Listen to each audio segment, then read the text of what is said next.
Ladies and gentlemen, I have been working in this state.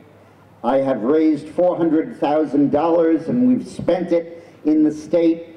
I poll this state every week, and I guarantee you, Harry Reid ain't coming back.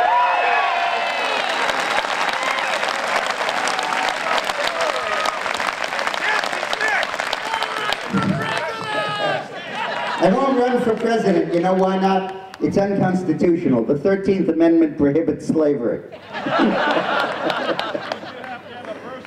So, yeah, I was born here. So where's our 10th seat going to come from? Because that's what we need.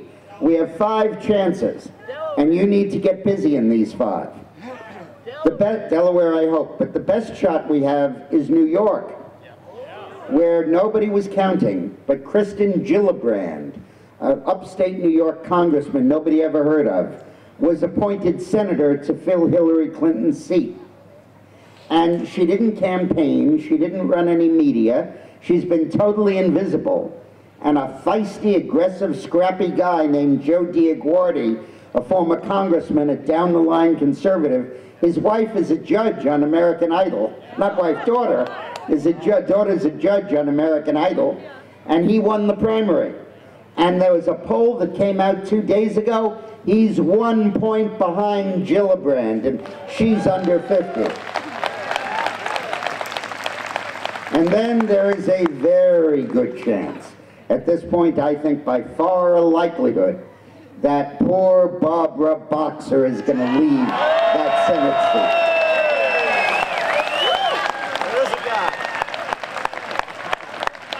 And the little old lady in tennis shoes, Patty Murray, is going to walk her tennis shoes right out of the Senate, and Dino Rossi, the Republican, is going to take that seat.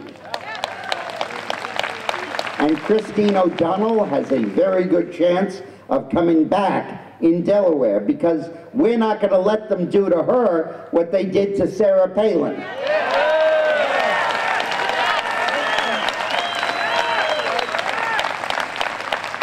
And then, right back from his tour of duty in Vietnam that he never did, Richard Blumenthal from Connecticut may lose to Linda McMahon.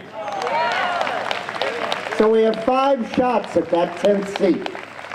And what I really hope all of you do is go to my website, not the vote.com one, but my other one, dickmorris.com, and sign up. It's free. I'll haunt you for the rest of your life, but it's free. And you enter your e-name, and I write a column pretty much every day. And what I do is call in the artillery. I say this person needs money right now, and this person needs to have letters written right now, and if you know anyone in this state, call them and get them involved. So go to dickmorris.com and sign up. And by the way, every morning, at about 4 in the morning, I post a commentary on the election of the latest bulletins from the front. So I think you'll enjoy that too. But, you know, I traveled here from New York, and the time zones leave me a little fuzzy.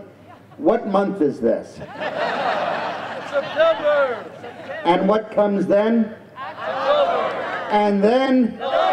November is coming! And I feel like John the Baptist by warning them, but I got news for you guys, it's too damn late to repent.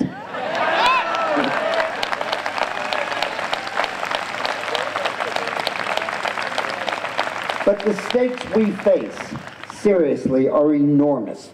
They are the preservation of our way of life. They are whether or not we are going to be converted into a France or a Germany or an Italy, with a totally different economic system in which if you seek to improve your lives, you go into politics, not business. Where if you want to upgrade your status, you vote as opposed to work. Where everything hinges on the favor of the government. And this is the only country, the only bastion of economic freedom in the world, and they're trying to close it down.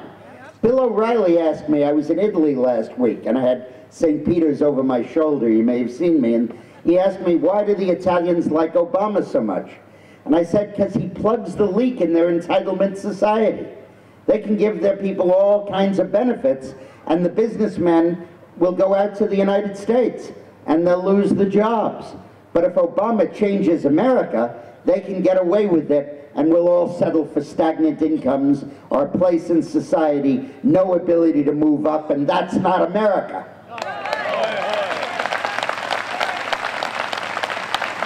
So I want to close by quoting a poem that was written by Henry Wadsworth Longfellow, nothing to do with Paul Revere, and he wrote it about the Civil War, but Franklin Roosevelt copied it and gave it to Winston Churchill at the height of the Blitzkrieg. Churchill was underground in his bunker when he got it, and you can still see the bunker, and you can still see the handwritten note. And the poem said, and it applied to Britain during the war, and it applies to the United States of America now. And it's why you're here, and it's why it's so important that you're here, why I'm here. Sail on, O ship of state. Sail on, O nation, strong and great.